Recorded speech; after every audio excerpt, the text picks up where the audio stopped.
আসসালামু আলাইকুম। আজকে আমি আসছি গরুর ফার্মে। দেখতে পাচ্ছেন দেশের বাইরে সাইপ্রাস, আরাদিপু, লানাকা, সাইপ্রাস। দেখেন এইসব দেশে গরু কীভাবে পালন করা হয়। আলাদা আলাদা শেডে পালন করা হয়। প্রচুর পরিমাণে গোবর জমছে, পরিষ্কার করে নাই। দানাদার খাবার দেওয়া হয় এবং কি গমের ভুসি, গমের খের, যেটা খড় বলি আমরা, গমের খড়। আর বাহিরে দেওয়া হয় খাবার। শুধুমাত্র মুখটা বের করে খাবারটা খায়। যার যতটুকু লাগে খাইতেছে, হাঁটতেছে। খুবই নোংরা অবস্থা।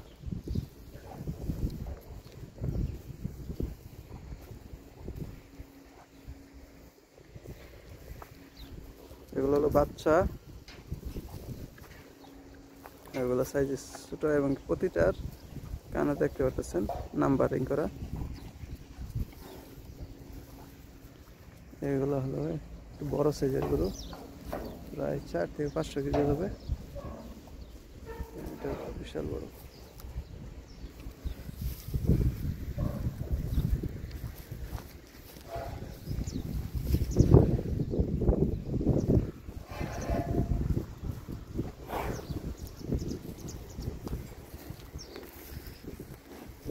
এগুলো রাখছে সবচেয়ে বড় সাইজ।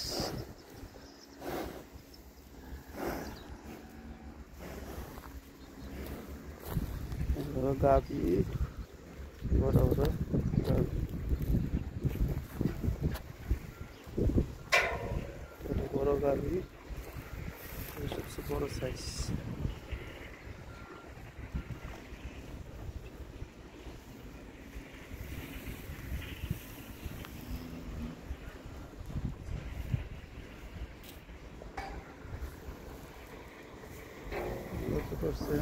পাহাড়ের মতো এলাকা।